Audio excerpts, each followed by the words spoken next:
So, should you stick with your trusted Superfly 9s or instead go and buy the brand spanking new Superfly 10? Well, yes.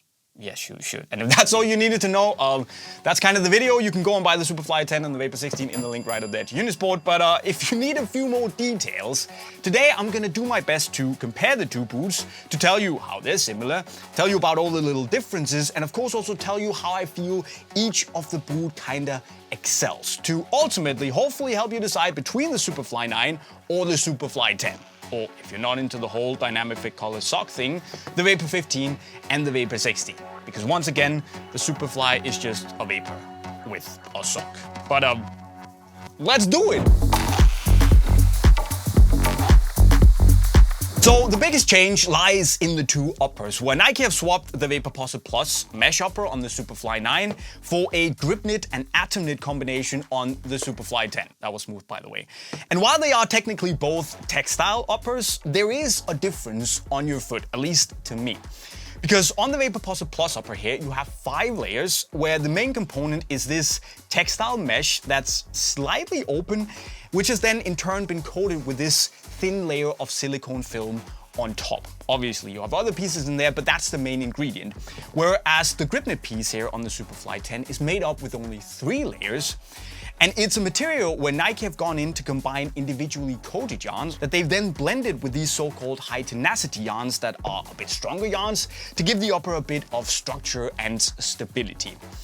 And that also means that the upper is thinner. It's also significantly softer than on the Superfly 9, which, especially when you break it in, is pretty soft in itself. But as a result, I've liked the fit in the Superfly 9, but I just feel that the Superfly 10 feels more conforming and sock-like and arguably a little bit more personal, which all of that means that I simply find them more comfortable to wear. It just feels a bit more like it naturally takes to the shape of your foot. There's no resisting. It just follows the shape of your foot. And that means that if you have like a funny shape of your foot, some bumps, or even a flatter, slightly wider foot, it's just more easily going to take and adapt to the shape of your foot because the upper is, it's so soft. I do feel that the fit in the Superfly 10 is actually a little bit more sculpted than in the Superfly 9, which doesn't really align with accommodating for wider foot shapes. Now the thing is that I've jokingly called the Superfly 9 a flat tube in the fit because the shape from the forefoot to the midfoot to the heel is a little bit more straight than it has been in Mercurials before. Whereas in the Superfly 10, I do feel that it's a little bit more anatomical and sculpted in the midfoot. However, I do still have a little bit of extra space at the bottom of the midfoot, just like I do in the Superfly 9, meaning that if you don't have a normal to semi-narrow foot like me, there is still a little bit of room to work with if you have a flat or a wider foot. Now, the toe boxes are also slightly different. It does feel as if there's ever so slightly more volume in the Superfly 9. It just feels ever so slightly more snug in the Superfly 10. I like it, especially because it's not overly tight because grip knit. Again, it's so soft that it can be tight without being annoying. However, and I think this might actually be the kicker for people who choose to stay with the Superfly 9. The softer grip knit and atom knit upper on the Superfly 10 here also means that, for me at least, I think there's just better, firmer lockdown in the Superfly 9. Mainly because of the speed cage here, which is a part of the liner material that's been cut out in the shape of a Roman sandal to give you freedom when you need it, and also structure and support that kind of holds your foot in place as it starts to move inside the boot. That means that basically when you accelerate, when you push off, or you change direction and push off again, for me at least, there's just a bit more of a structured, like, feel of being pushed down on the plate, held firmly in place compared to the Superfly 10, where it's just a little bit more, I wouldn't call it flimsy, but it's just not as structured, really. But I will say that if lockdown and lock-in is what you're looking for, you're simply just gonna get more of it in the Superfly 9. But the thing is that while lockdown is something I wanted the Superfly 10 and Vapor 16 to have a little bit more of because I like my lockdown, I'm kind of willing to, just kind of ignore it a little bit because the rest of the upper package and the fit is just, it's so impressive really, and I'm okay with the trade-off Because while I've really enjoyed the fit in the Superfly 9, I just think it's more distractionless. It's a little bit more easy and very natural and frankly just more comfortable to wear the Superfly 10. And it also means that, again, it's been good, but I would choose the Superfly 10 every single day of the week. And for me, it's just a better fitting football boot. You can even tell that when you bend your foot and you have them on, it just bunches up a little less in those vital areas, and the softness of the upper means that it becomes a little less firm and hard and applies a little less pressure on those annoying areas of the foot. Size, I should also mention size. For me, they're identical. I go true to size with my usual US 7, Euro 40, and the length is perfect. So true to size, I would say is the way to go.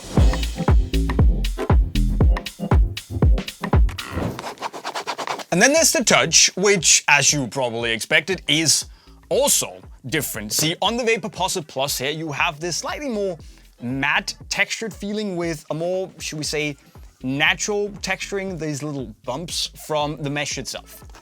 So that's kind of what you get. Whereas on GripKnit, well, it kind of lives up to its name, giving you the slightly grippier, slightly stickier spiderweb wax-like sensation. I wouldn't say that it's, it's not sticky like glue, but it's grippy in this slightly more toned down, flat, grippy sort of way. And there is just a little bit more tactility, it feels, between the ball and the Superfly 10 compared to the 9. So what you have to decide is between the slightly thicker, more matte texture in the Superfly 9 or the slightly thinner but spiderweb wax-like package in the Superfly 10. But don't get me wrong here. I mean, on the ball, you can tell that they're related. They both feel super sharp, have that pingy sensation as you strike the ball. They're very nimble because of the low pointy toe boxes, and you can tell. Put them on, blindfold you, they will feel largely similar. Although I do feel that the 10 is noticeably thinner and also a little bit more, how do I say it best, unique. If you've ever worn the Phantom GX, you probably know what I mean. It's a very unique feeling, and I would say that this GripKnit is probably a little bit closer to the GX2, which is slightly more balanced compared to the first generation that could be a little too grippy at times, borderline too grippy. So it's nicely balanced.